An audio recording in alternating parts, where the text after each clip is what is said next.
Get your earballs ready. Welcome to the Greg and Tim Show podcast. Take time to sit back and relax and enjoy the show. Here are your hosts, Greg and Tim. Hey, welcome back to episode 3. Episode 1 and 2 just flew by. Can you believe that we are doing 3 episodes of best? We've got that many best segments that we're doing 3 episodes. Episodes. I can see somebody saying, why are they doing the best of? There hasn't been one good one yet. And we appreciate you too. So it's not that we've had the greatest episodes. Right. These are the greatest segments of the episode. Yeah. So these best of episodes should be the all-round best episodes we ever. Did say favorite. Yeah, these are some of our favorite Whether you things. think they're good doesn't matter. Well, they're our favorites. If you go back to the first best of, the Mandela effect was not your favorite, but it was some of my favorite things. Because we're different people, different human beings. Different people. So have different likes. Different beards. One's different good, one's Tim's. By the way, out there in Drake and Timland, if you have an opinion about our beards, then please share. Like if you want to say, actually, we haven't done a poll. You haven't done a poll in a while. Do a poll. We'll after we record these episodes, we will take pictures of ourselves and we will put up our faces and we'll ask which one's better. Right. Does that sound good? I agree. And then whoever loses has to shave. No, I'm not shaving. No? I'm actually committed to this beard. Okay. I have no plans to shave. My wife likes it. Okay. I like it. Yeah. I mean, I don't. If I had to shave, I would be okay with it. But so don't forget to like, subscribe, share, comment. I say that at the end of every episode, but I feel like some people don't hear that. So just like, periodically, subscribe, share, comment, all every those kinds 5 of things. minutes. We should say like, right subscribe, into it. So let's get into some of your other favorite segments of the shows. So every episode, when our guest, the day of that our guest is coming, you say the same question. What is that question?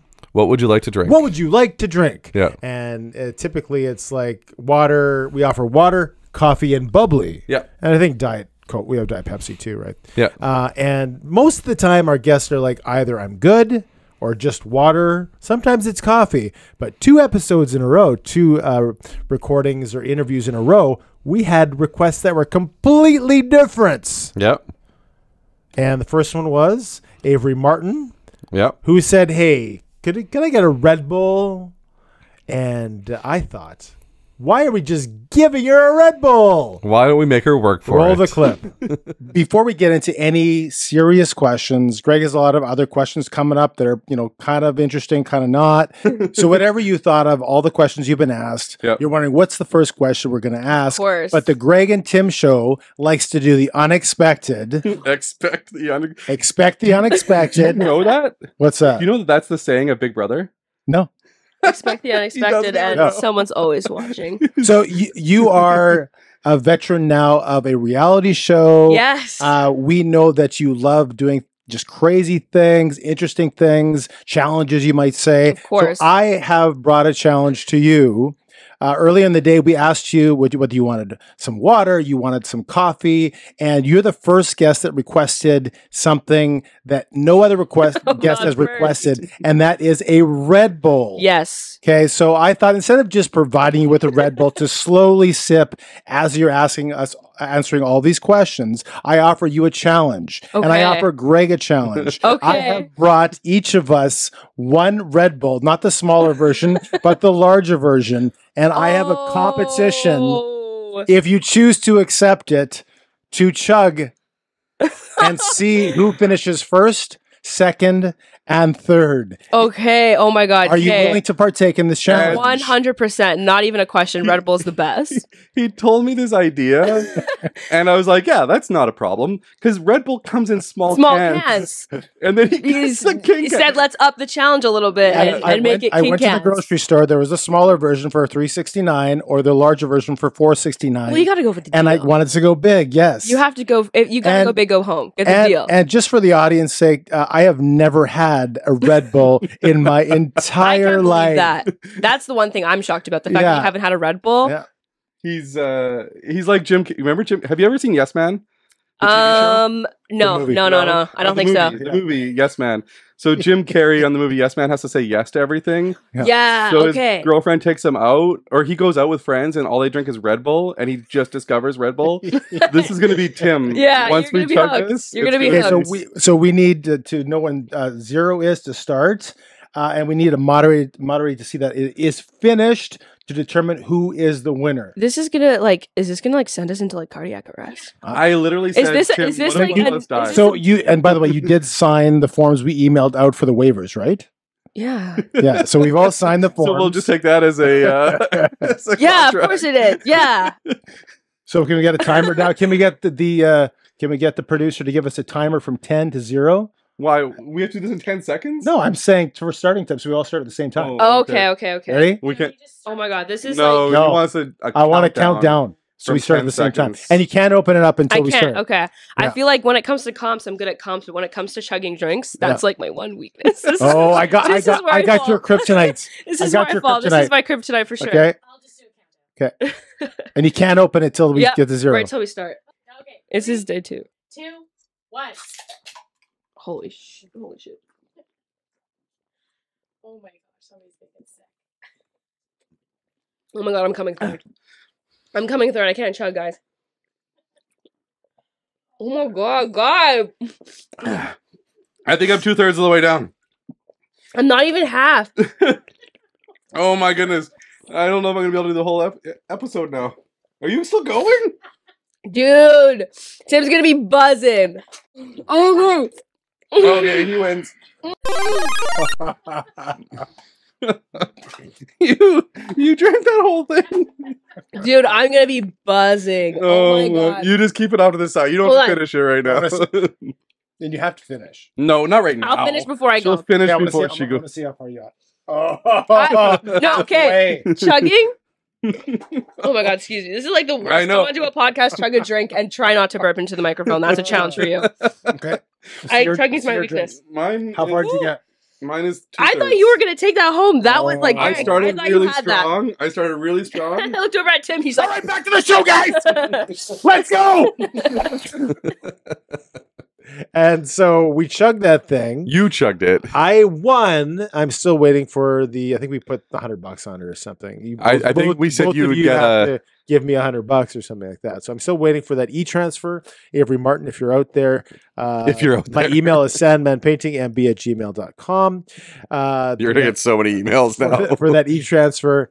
And I won. You said that maybe you didn't try as hard as you were going to. I think you said I threw the competition. Threw the competition because I did not want to be sick during the interview. I had never had a Red Bull, and I slammed that thing, and I was just fine. You were wired. I've done some eating competitions. I know my stomach can handle it. Yeah. And it did. And then the second time. And since we're not off the topic of energy drinks. Since then. We've on the way to Chicago. We had a couple more of those. You did, yes. It wasn't Red Bull. It was what was Rockstar. Rockstars, and I know we're not supposed to do product placement. Apologies. No, that's fine. And I've enjoyed them. Yes, I could tell. I think you might have had one on the way here. No. In the mornings. And then the second time in a row, we asked the guest, "What would you like to drink?" And that was who was the guest? Doug Brown. And what did he request? Beer. Beer. Yeah. And at 9 in the morning on a Saturday morning, Doug Brown comes over here and crushes three King cans. An hour and 53 minutes. Not 9 in the morning. And when we asked him what his love language is, he said acts of beer. Acts of beer. Run the clip. Oh, I start with my Lakeside, please. That's my absolute favorite. This one right here, Lakeside Colch. Yeah. Wow. Oh, I'm so happy I'm here. The rest will still be in the fridge in case you want to change it up. Delicious. I was like, there's no way they're gonna get the right one because I just did Lake of the Woods Brewing, and you guys, this is my all-time favorite beer right here. Best summer beer I've ever had. Right here in my hands. Yeah. That was actually the last one I picked. I'm like, really? I don't know which one to pick. Yeah. I actually have a commercial coming up with Trans Canada Brewery. That's the Bomber one or whatever. Yeah. So they have the Ryder 12-pack that has 13 beers in it or whatever. So they've got we're getting right out the they've gate. Recruited a bunch of us, like me and Walby and Irving's going to be in it and Derek Taylor. Apparently, they launched it last year and a number of people in Saskatchewan got really upset about it or whatever. So now they're trying to make it bigger and better. You get it's the Saskatchewan dozen, right? You get 13 instead of 12. It's like a baker's dozen, right? Like, great guy. He's such a good guy. I really enjoyed it, but that was great. And was fun. Also, he gave us some great answers. I love the interview. So in the Doug Brown interview, my favorite part, going back to it, was the Mike Kelly story. Yeah. Because apparently that was the first time he's ever told that story. Yeah. And we got it as an exclusive on the Greg and Tim show. Yeah. I would like to hear the story about a place called Elite Fitness. oh, Jesus. And a person named Mike Kelly. Wow. I have never... That's so funny. He also needs his beer topped up, if we can do that before he answers the question. Would you like your other beer? Well, I'm going to need another one for sure. But what do you want to know about that? I don't know the story, but I've been told it's a really good one. We were told to ask that's one of 2 questions, and that's number 1. That's funny because I've never discussed that before. Yeah, you could say this was so Mike and I didn't always see eye to eye. We could do a whole show on why we didn't get along or whatever, but Yes, at the end of his tenure, that's where I worked out. And I was not very happy with him. Our interaction, our relationship wasn't great. And then he showed up at the gym. Oh, fantastic. Yeah, I'll need both these. No, he came into my gym shortly after the termination and we had a lot of words for each other. So it was in the gym. It was very mutual. Yes. In the gym in front of a lot of people. People. Yeah. It got, I don't think I've ever been that angry or animated or heated in my life, but yeah. And he was at the same register, I would say. So it was interesting. Yeah. 2 like red-blooded football loving guys that meet up in a gym that don't see eye to eye. It's bound to happen. I'm sure it happens in locker rooms that I don't even hear the stories about. Oh yeah. I mean, if you there are so many fights like in the 11 years, well, not even in just the CFL. So if I played 15 years of pro ball, there's probably 2 or 3 a year, like full on fist fights that happen in a locker room. A lot of time it's after a game. It's right before the media is allowed in the locker room. Like a guy bleeding. Oh, it's from the game. No, actually, I just got punched in the face.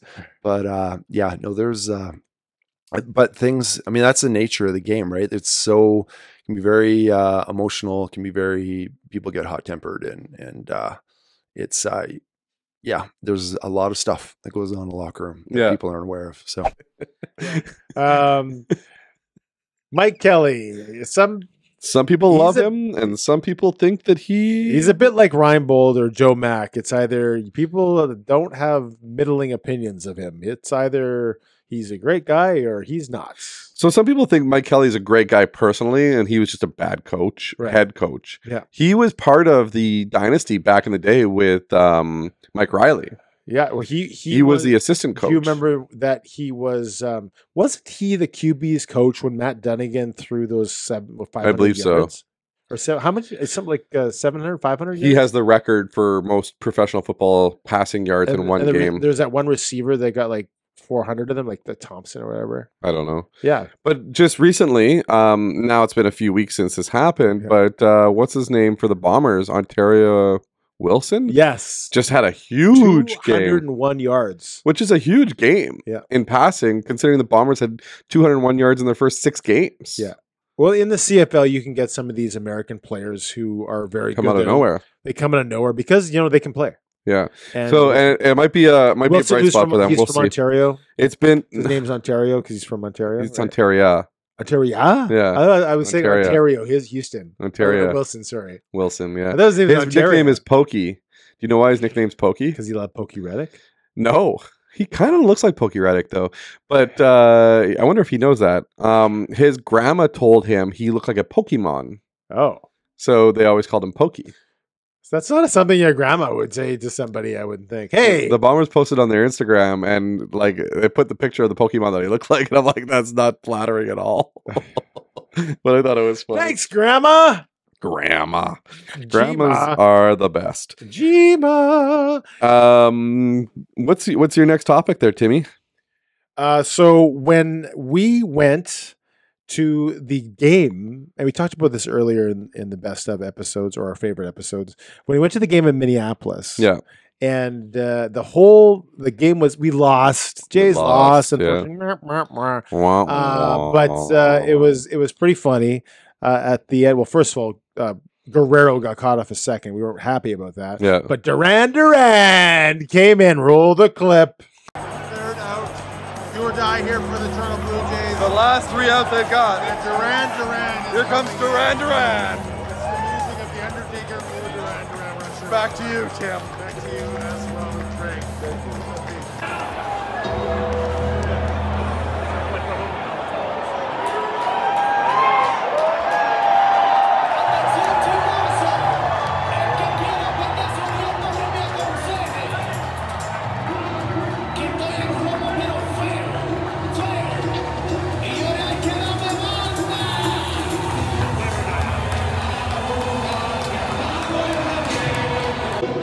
Breaking news, Duran has some bad shawarma, apparently is what I've heard on the internet, and they're looking at his right stomach to see if he can perform in the bottom of the ninth against the Blue Jays. He's right now under a lot of attention. Top of the ninth.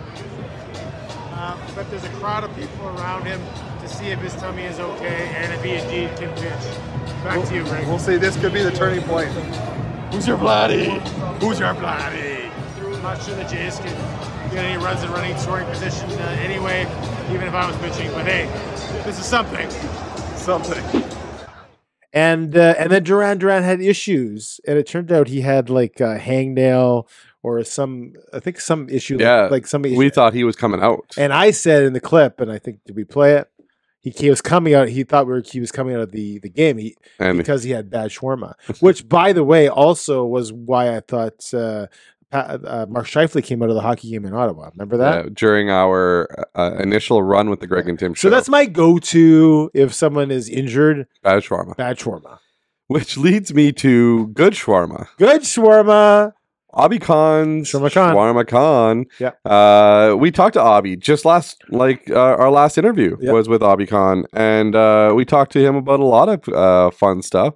Some about his restaurant, Ramadan, whether or not he's going to run for premier, a great Doug Brown story. So if you haven't got a chance to check it out yet, check out our interview with Abi Khan. And he said anybody at all that wants to join him on a day of fasting, he will feed. He will, if you do that with him. I think he thinks there's only 12 people that watch the show, and that one will. So if you are interested in joining Abi Khan, there's a sign up day below. Of fastings. If you just go below, go to the gregandtimshow.ca. That's right. That's another thing too. Yeah, we have a new website. We have a website up now. It replaces the old website that did not exist. That's right. On that website, we have blogs from our shows. We have some of our shows. We have the complete library of the Greg and Tim show from everything the podcast. In one place, like one place shopping. It's like the Walmart of websites. We are the Buc-ee's of websites. Yeah. Oh, Buc-ee's. Buc-ee's of websites. Buc-ee's. Hey, I want to get into a segment that we did with Jasmin Laine. Yeah. We're going to get a little bit darker here for a second. We talked to Jasmin Laine, and Jasmin Laine opened up about a lot of things. And at the beginning of the episode, she goes, "This is weird." Like, she thought that the interview was weird, the structure was weird, you were weird, I was weird, everything was going weirdly. But then we got into a whole bunch of topics, and one of the topics that I thought was a great topic and a great story, and Jasmin did a very, very good job of telling it, was when she started speaking about her grief and how she found God. Right. You know, I think that I've always been religious. I grew up with religion, and but I resented it in my youth, as a lot of people who grew up with it do. And then again, you're on a journey of some sort, and you end up finding that moment, that thing happens where finally it clicks and it makes sense. Yeah. And some people it may never happen, and that's too bad. But I'll keep praying for you, and I'll keep wishing you well, and treating you all the same as I would any other day. Yeah. But it truly wasn't until I lost my ex that was a really big one for me. And I remember whew, that was hell. Still is. How long ago was that? I think 8 or 9 months ago. Very recent. Still in my first year, which is why I still get teary-eyed. Yeah. I'm sorry to hear that. It sucks ass, for lack of better words. To go through. Yeah. It's hell. It's hell. But yeah, so after I had lost him, I was really, really struggling with that. And I was already getting a little closer to finding God per se, I suppose. But some of the things that I experienced and some of the things that were validated at that point in time, wow. Yeah. To me, that was really the end all be all at that point. I knew 100,000%.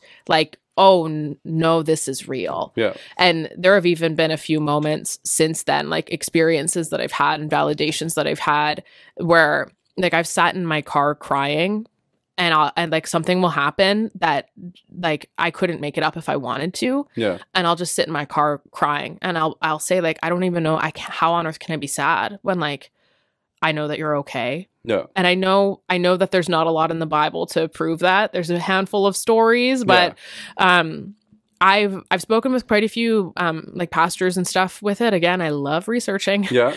And I've really come to the conclusion that somebody who is really lost and has kind of been taken over by evil forces, so to speak, I have a really hard time believing that they wouldn't be welcomed with open arms, you know? Yeah. You're a good person, you lived a good life, and you tried everything you could, but something took over, you know? And, and it was something that we couldn't take back.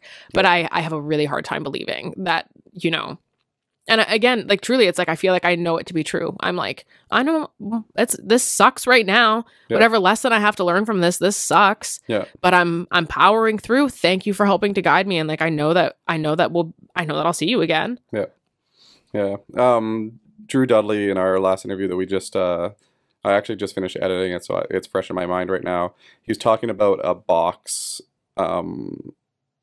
And grief is like having a bouncy ball in a box. And he said that there's a button on the box. And every time you shake that box, the ball hits the button, right? Mm-hmm. But the ball starts out the size of the box. So every little thing gets you.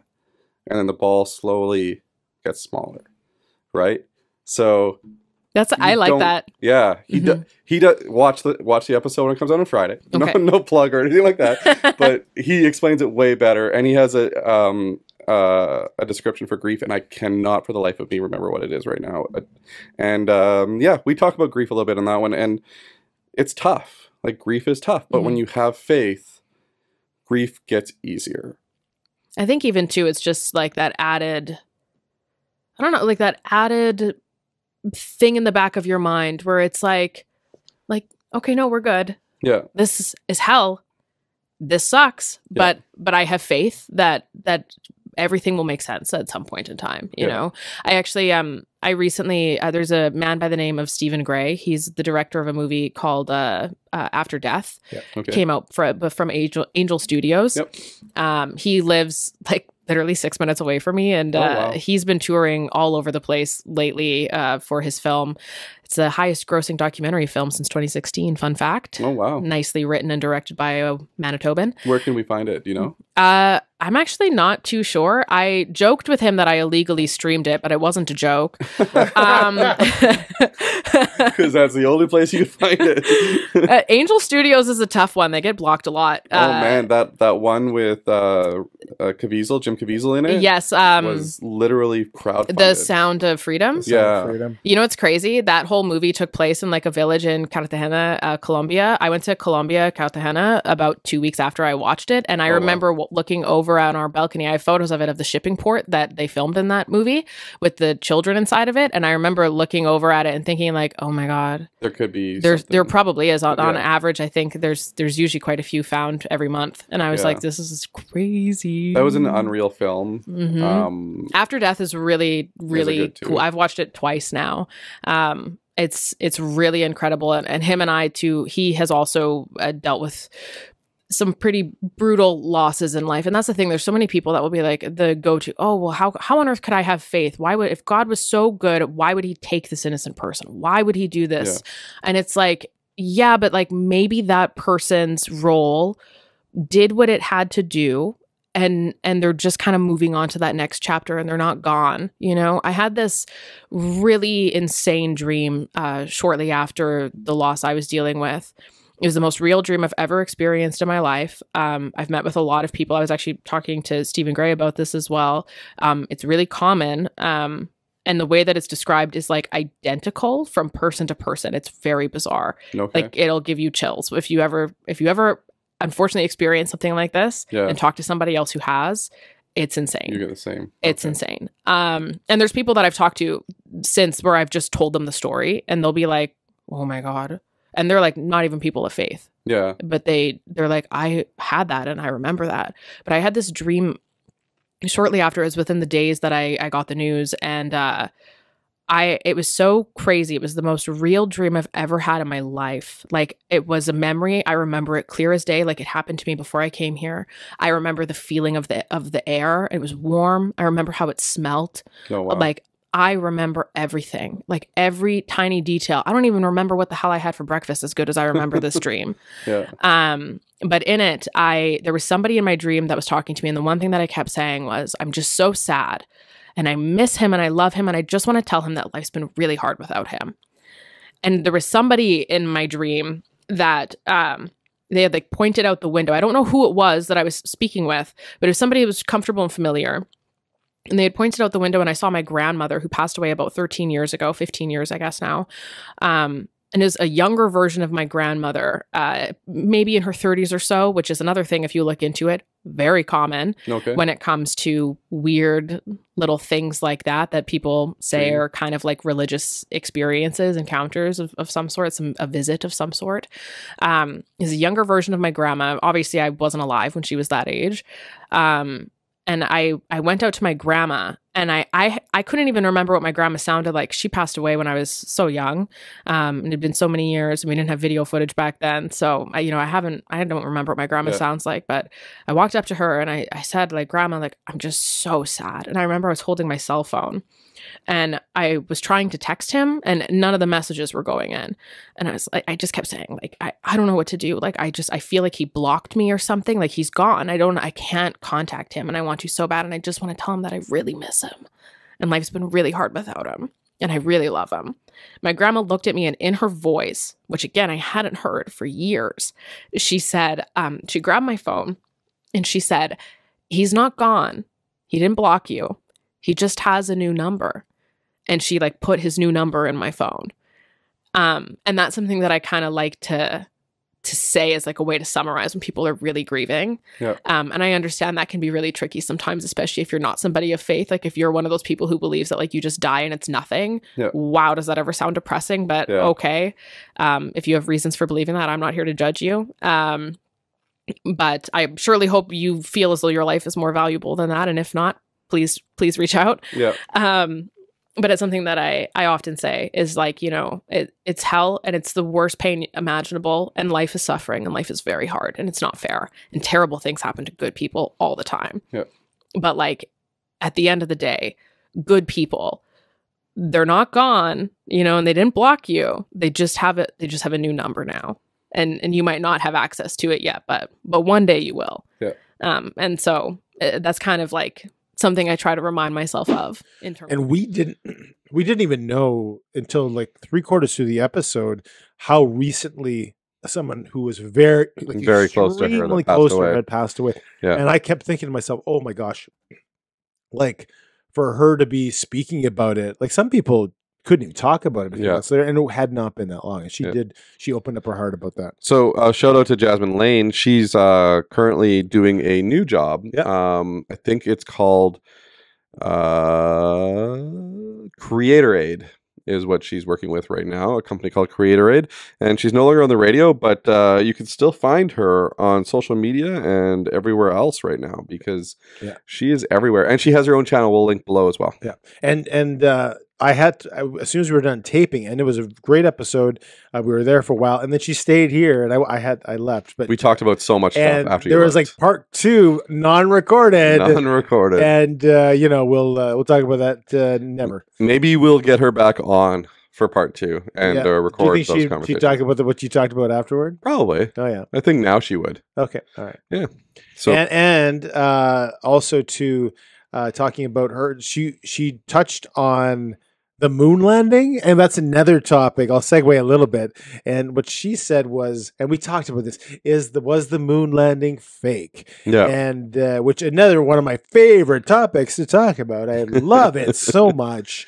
But her opinion was it was faked at the time, but they actually did go to the moon. So what I'm going to play is a segment from the conversation of the moon landing, right, where you give your rant. Okay. To imply that we have not been to the moon, you are not just saying NASA is lying. You aren't just saying there's a single conspiracy within one company. You're actually implying there's a conspiracy involving the world's 71 space agencies, 13 of which have launch capabilities. Not only are you saying all 71 of these agencies are lying, but every person within those organizations are lying, or they're just being fooled. Furthermore, if this is true, then every single astrophysicist in the world is a scam artist getting paid to do research through telescopes and instruments that would be useless. So roughly 75,000 people are lying about what they do for a living and getting paid for it. Not only is it absurd to even imply that the NASA program under the United States government could possibly pull this sort of conspiracy off, but the fact that all 71 space agencies around the world are also taking part in some conspiracy, and every astrophysicist and every astronaut is also part of that same cover-up. It just seems like so many different people are involved in this major conspiracy. I personally have an easier time believing we actually went to the moon rather than that scenario I just read out loud. Yeah, and I've read that. I know you don't want me to say anything else, but I got lots of answers to what you just said. Maybe for another show. We might have to leave it for another show. And at the end of that conversation, you could feel that our guest, Chuck, was deflated. Right. And that you had just punctured his balloon and made him sad and lonely. No, you didn't do that. But I think he felt like you were super prepared. Right. And he didn't. Kind of like our Die Hard conversation that we talked about during the first best of here. Yeah. He wasn't as prepared as you, and you did a lot of research to prepare that Chuck document. did a great job of bringing up points. He's very knowledgeable about it. And sometimes it's not about being right or wrong. Like, can you prove all this stuff? Not really. No. The idea that this is... You can't prove it. He can't prove it. No.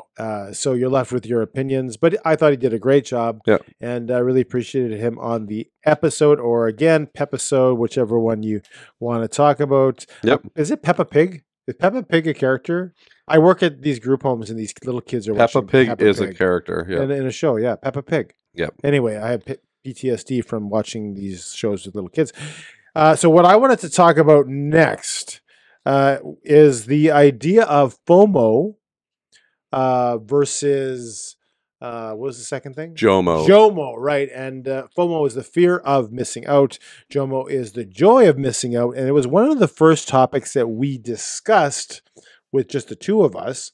And it was from a message that we had heard from our pastor, Zach Fontaine, who now has since come on the show and expounded on that. So I thought that was an interesting discussion. Do you want to show the discussion we had, or do you want to show the discussion that Zach Let's had? start with the discussion we had. Okay. So we're going to get into this segment that we kind of introduced at the beginning. And this is from Pastor Zach Fontaine, who is one of the pastors at our church. Yeah. He had done... This kind of just came to us. He's done a series of messages recently. And the last one that was this past Sunday, he talked about a FOMO versus JOMO. Yeah. And FOMO was the fear of missing out. Yeah. So in essence, saying yes to too many things and running yourself ragged and really not really doing any of them quite well, versus the JOMO, which is the joy of not Josh out. Morrissey.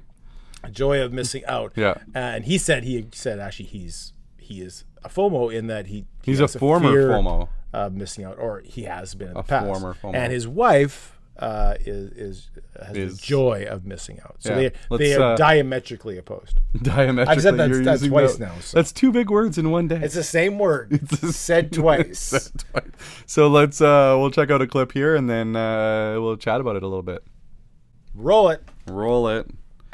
It is. It's a test every single time, but I've learned to come away from the FOMO side and enter into what she calls the JOMO side. You know what that means? You can probably put two and two together. The joy of missing out. Okay? It's the joy of missing out.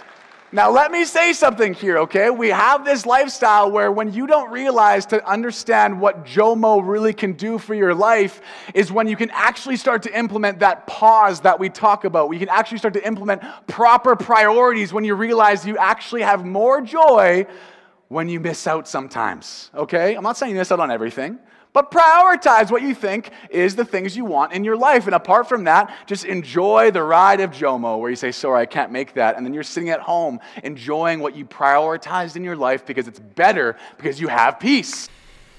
So that's what the clip's all about there, Tim. So I think it leads me to a question and probably leads you to the same question. Yeah, what's that question, Mr. Greg? What are you?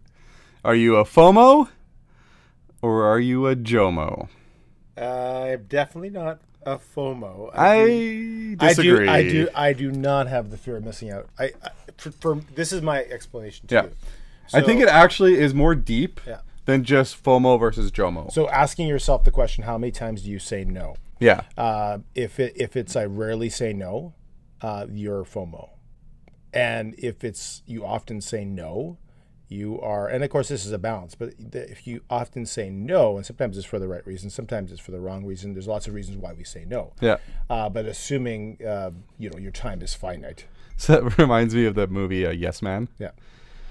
Remember that movie with Jim Carrey? And he's saying yes to everything. Zoe Deschanel. Yeah, Zoe Deschanel.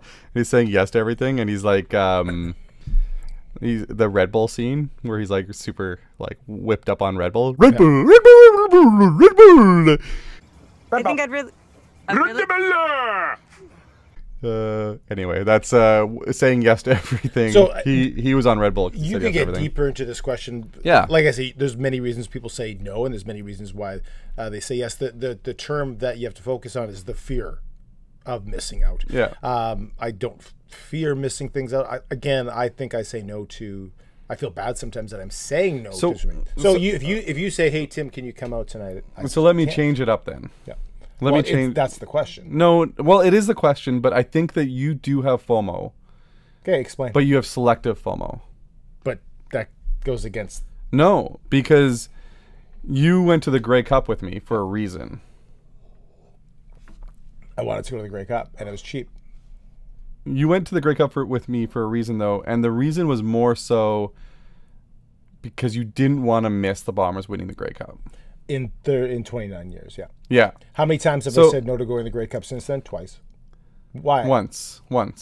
I think we had talked about it for 2 Yeah, we didn't really talk about that. And you went last year. And I went last year. I didn't even blink twice about not going. I didn't want to go.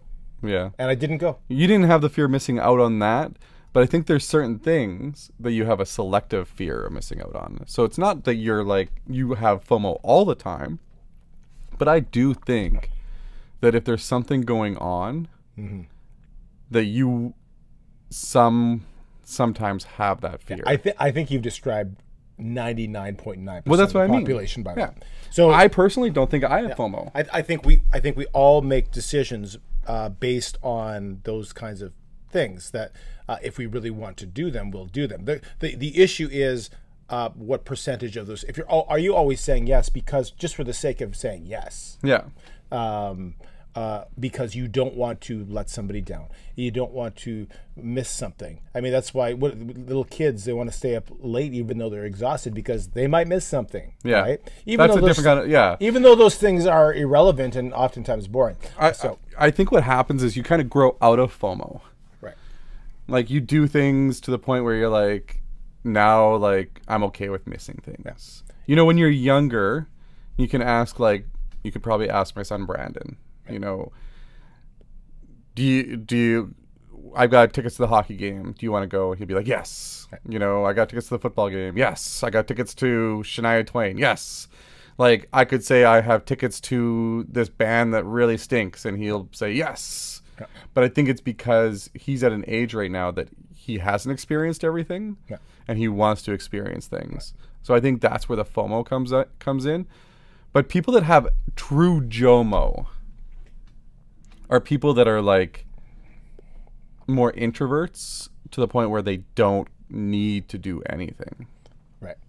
Do you know what I mean? Now you're going to the motivation of why people say no. And that's a deeper question. Yeah. Right. Some people will say, I just can't do everything, so I'm going to prioritize, like was said in the clip, because this is more important. I'm going to do this and not this because they recognize they can't. Then you're talking about someone who's very introverted that will say no because they don't want to feel embarrassed. They think the situation is going to be something they wouldn't be comfortable with. Yeah. They might not want to be hurt in a relationship, things like that. So you're talking about a deeper question. So do you think that I have FOMO? 100%. I joke about this all the time. I say Greg can't say no to anything except when I'm asking him for things. But he can say no to me. It's actually kind of funny. So it's one of the reasons why, like when I heard this message on Sunday, I was like, I want to have this conversation with Tim because I know that Tim used to ask me to do things just to make me say yes. Yeah. And I'm a really bad no person. Yeah, you're a terrible no person. I say yes to almost everything. And you pointed that out to me. Yeah. And that's when I stopped saying yes to you. Right. Just selective. Again, selective here. he'll help move a dead body for someone else. But for me, he's not going to Sosmos. I'll paint houses for Matthew. But for Tim, I will let him do his own painting. Right. Are we talking real painting? Or Yeah. Yeah. Okay. I thought that's the other thing. Okay, and now let's show the discussion when Zach joined us. Yeah. Tim will do this thing where he goes, and we got a video clip of that. Yeah. And now I got to look up the video. He has to edit everything. I got to look up the video clip. I got to like find it somewhere. Yeah. And he has to because I just said it. Yeah. And I got to edit. Now I got to find this baby moon thing. I think it's actually right behind me. Or you can just say no. No, Greg doesn't. So that's one of my things is it's very hard for me to say no to things. So, and that's a good transition. Why? Because okay. The inability or ability to say no, we kind of talked about that. You talked about that, about FOMO versus JOMO. Which, by the way, if you ever want to go to the mall and give me the same challenge you gave your wife, to talk to any stranger and you'll buy me anything you want, I will do it in a heartbeat. And I'll do it multiple times. Don't do that. Just don't. And act like you know them and they're the long lost friend. I would do that. Don't do that. Do that to me because I'll be completely embarrassed. But to him, I wouldn't like to do that either. I would do it, but I don't know if I'd like. Yeah. You don't know if you'd like to do it? No. If one thing I've learned from Jess is which is my wife, you can't buy her. Right. Cannot. Yeah.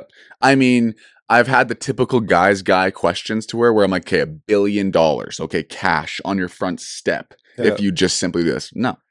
So her love language is not gifts. No, it is gifts. Yeah. But to her, it's just one of her. She has a 3-way tie. It's unbelievable. Of course. Yes.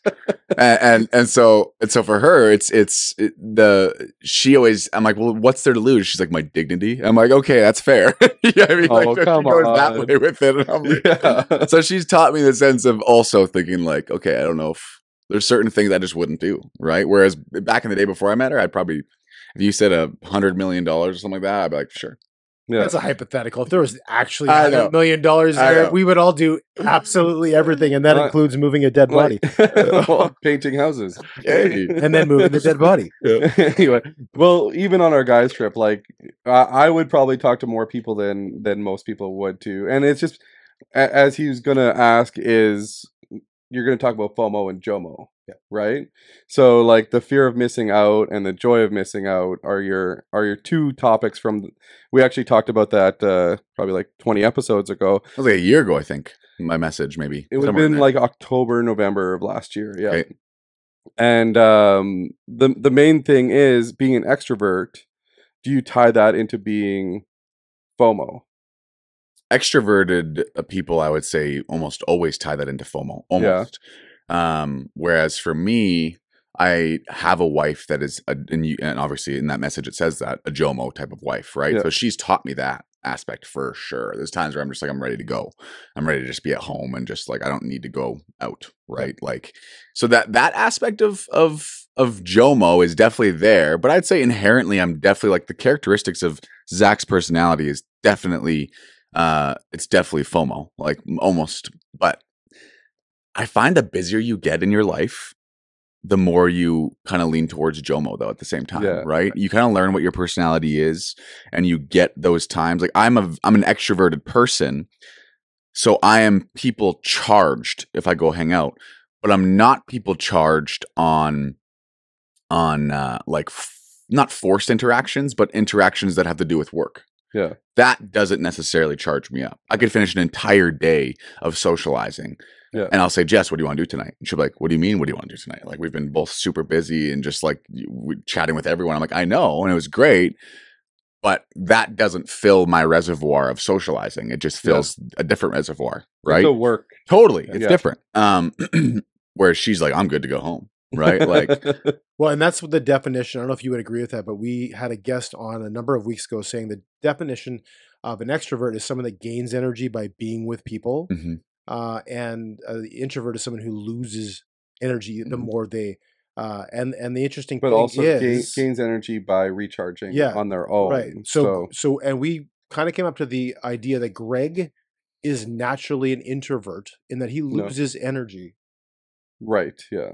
I would say that when he interacts with people, however, he's taught himself principles of being extroverted so that he will appear to be an extrovert on the surface, but behind the scenes, he will, after a weekend with the family, will just need 12 hours of sleep. And after camp week. Oh, yeah. It's like exhausting. Totally it is. Well, it's every single day, right? Yeah. And it's nonstop and no sleep. Whereas for me, I'm the opposite, where I actually gain energy when I talk to people, but I've learned introverted tendencies in that I just have habits of wanting to be by myself and avoiding people. Yep. Not all the time, but I get in those traps, right? Totally. So would you agree with kind of those definitions and where do you Yeah. I think the part that people don't usually talk about is that an extrovert still has a social battery. It just takes a lot longer to drain, right? Like there is a time where I'm like, okay, right? Like just depends on what your work is too, right? Like for me, it's like I typically am the person that is going to keep the conversation going. I'm typically the person that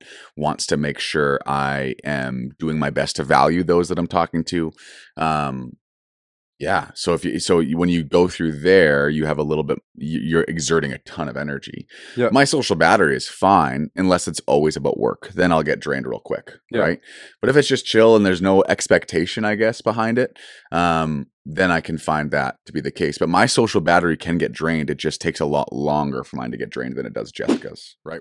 So when Zach rejoined us, did it change any of your perception of FOMO and JOMO? I am 100, and we disagree on this because you think I'm a mixture. I think you're a mixture for sure. I will often, I have no issues missing out on things. Yeah. None. Like, and I love my sleep. And if the guys are going out and I think it's too late and I have to get up in the morning, I have no issues saying. Now what I do feel bad about is if all of a sudden I haven't hung out with the guys for a little bit. Because I keep saying no, so I'll be like, I should say yes the next time. But those individual times, oh no, you don't have FOMO. I have my sleep. You know how much I love my sleep and I love my breakfast. Yeah, I was surprised. This will be a couple weeks after this or before this shows, but you came out to an event at night. You can't say no all the time. You can't. You're right. Like you have friends, you have buddies. You can't say no all the time. If you do, you don't get invited. Yeah. Right. So no, I there's importance in interacting with community for sure. Okay, so I've got the next one that I've got is when we spoke to Aly Raposo. Okay. Aly Raposo was a guest of ours. She's the second half of the Get It Together podcast with Jasmin Laine. Yep. The interview that we did with her, we got into a few different things. We got into some mental health stuff. We got into some challenges and some stuff that she's doing. The one discussion that I really liked and that went really well when we shared it was the anxiety question. Right. So let's roll it. Okay. So I found this video and I think it's very interesting, and I wanted to kind of get your perspective on it because, you know, you deal with mental health, you deal with anxiety, you deal with counseling. Yep. So it's the top left video there, Tim. If you can just turn it to Aly and get her to check it out. There was a study that I found pretty exciting. They said the part of your brain that you get anxiety from is the same part of your brain that has gratitude. You can't be grateful and anxious at the same time. So then in the Bible where it goes, instead of being anxious, be grateful. It's so, when you told me that, crazy to think that they were calling out legitimate things that scientists have found out about. I like that a lot. Yeah. Did you show Jasmine that video I or those haven't. people? Because she just sent me a clip from them or from that guy like a couple days ago, and it was talking about like how we spend time worrying and essentially how that can go into you know, like worshiping the devil rather than worshiping God, and so worrying is like a product of that. So it's the same dude, which is really interesting. I've never seen. His name is George Janko. Yeah, I've never seen him before that. He used to be like the third person on the Impulsive podcast with one of the Paul brothers. I think it's Logan Paul. And then he actually because he was outspoken about his faith, the host, I think it's Logan Paul, would make fun of him. To the point where he actually quit the show and he actually started his own show. Well, good for him. Which is this one. But the reason why I wanted to bring this up though is because like I think that a lot of this comes to the thought of, you know, I'm anxious. But people forget to go, I'm thankful. Yes. Right? So what are your thoughts on something like that where I think that's so true. I was just talking to my girlfriend today where she was like having a panic attack and texting me about it. And I was like, well, what are you doing right now? Like while you're texting me, like, where are you? Like, let's talk about that for a second. She's like, well, I'm in bed. I'm like, oh, you don't have like a busy day today? Like, no. I'm like, well, that's awesome. Like, it's like you know, it's like kind of just stopping right then and there. And I also think too, like with anxiety, it's like a snowball. It's like a snowball effect, right? Like if you feed it and it'll just get bigger and eventually it's like growing and growing and growing. And I've been there. I have generalized anxiety disorder. So it's totally under wraps now. But when I was young, it was like out of control. So I get that it's difficult for people to, you know, especially if you have a diagnosis or whatever.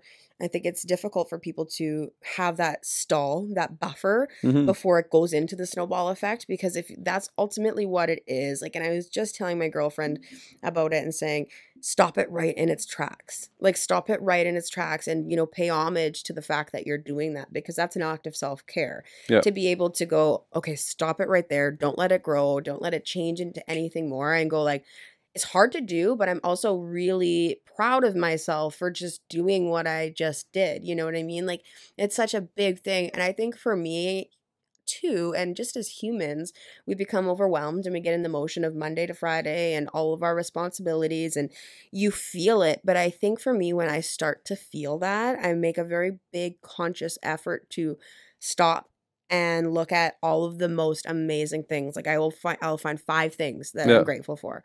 When I'm feeling really overwhelmed or worried about something that, you know, is coming up, or like a deadline, or like I have a huge workload, I just stop. I'll go outside and like take a deep breath of the fresh air. And like, that was an amazing, even just a breath of fresh air, like just to be outside and be grateful for that. Yeah. So like I'd find 5 things, like in like my partner, the food in my fridge, this a job that I have, you know, like I find that gratitude, and I find that that in itself slowly will chip away at the anxiety that I have. I heard a stat that said something like of the things that go through your brain on average every day, 74% or something like that were negative.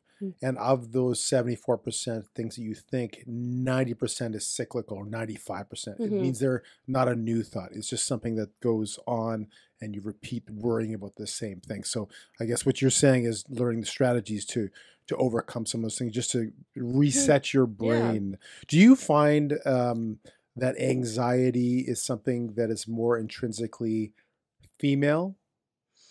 I'm not generalizing anything, because of course there are some men in category and some women that aren't, but to a point, do women typically deal with more anxiety in your opinion? I would say so. Although I find that changing in the last few years. And maybe that's just a product of, I don't know, a million things. It could be also like inflation. There's like so many things going on where people have to worry about more things. But I think just, it goes without saying that women maybe think about things on a different level than men do, right? Like really get into it, pull things apart. And I know that there are men that do behave and think that way. Yeah. But I would say more overwhelmingly it would be women, right? And so like in the last, I don't know, few years, I've met a few of my friends or colleagues that are men that have really been talking about anxiety and that they've been struggling with it. And I think it's a really heavy thing that we got going on in our world right now with, all the stuff you have to keep up with. And like I said, the economy and inflation and providing and all the things that come with being a man and expectations that you're supposed to meet too. I think that they are building even more so than they ever have before. Like I think before it was always just kind of status quo, but men need to now be strong and soft and all these things.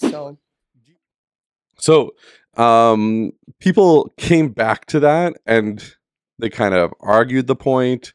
They don't really understand the point that George Janko was making in the comment, and they didn't really agree with it. And some people really agreed with it. But in the end, these kinds of things are very polarizing. Yeah. Especially if you do deal with anxiety and depression. Like you're going to be a little bit more invested in it, right? I anxiety and depression, it seems like this is my opinion now, obviously, but 20 years ago, people didn't talk about their depression. They kind of went day by day and brushed it aside. 20, 30, whatever, how many years ago it is. And then we started the let's talk about it campaigns, right? Talk about it, get it out there. And that's been valuable. Like we should talk 100%. About things, because like anything else, why should you keep it inside? It doesn't matter what it is. It could be anxiety. It could be your feelings about X, Y, Z, anything, right? Yeah. You need to be able to share that with trusted confidants, with your friends, with your family, with your peers, right? Yeah. And I think personally, it can go a little too far in one direction. Yeah. We talk about the two ditches where everybody has their anxiety. Mm-hmm. Everybody has their depression, and some people can tend to associate with those things and make it stay in those places in their anxiety because that's where they're comfortable. And some people have victim mentalities, and they're not talking about it to get through it per se, but to wallow inside of it. And that's their excuse. Like, don't tell me what to do. I'm comfortable in this big blanket in my couch, eating nachos and watching TV. So I do think there's a balance in there. Yeah. Right. And some people have real, and I've said this before, real issues like with their chemical imbalances, things that they actually need to talk to a doctor, whether it's a psychologist, whether that's an actual doctor, as far as looking at things in their brains and how that works. But again, it's a two-sided coin. Yeah. Right. Well, that's the end of this episode. That's the third installment. We've got one more coming up next week. If you're getting bored of these, I'm sorry, but I think that we're sharing the best stuff that we've talked about, and it just gives you a glimpse of what we talk about on a regular basis, whether it's just me and Tim talking or whether it's us talking with the guests. We got a lot of great guests that are going to still continue to come on the show. We've got some people lined up that we're going to be working on for season 2 here, but we've got one more episode of the best of coming up, and after that, we're going to be back. We're going to be back. Remember, you might only find one or two of these best of interesting. But if you do find a couple of them interesting, go back, watch that episode, Watch the full whole episode. thing. So if you like Drew Dudley's episode, you think what we're talking about is interesting, go back and watch Drew Dudley. It's always going to be linked above Tim's head or Adam during the Bighill, episode. or Dan Chenier, or anybody. If you want to see me in the snow, you want to see Tim shirtless Dan Chenier, episode 29. Go right to the end. It's right at the end. Yeah. And just remember that when you go and watch them, comment. Yeah. Hit the comment button. Get the comments going. The more you comment, the more people will see it. The more people see it, the more we can get some great guests. Shazam, if you still want to talk about Shazam, at least send us the tape, please. Without the anthrax. Just send. I want to see it. Yeah. Okay. If you think it's real, I want to see it too. Yeah. Okay. We'll see you next week for the last installment of the Best of Greg and Tim Show episodes. Thanks for watching the Greg and Tim Show podcast. Don't forget to like, subscribe, and share with all your friends. Sharing is caring.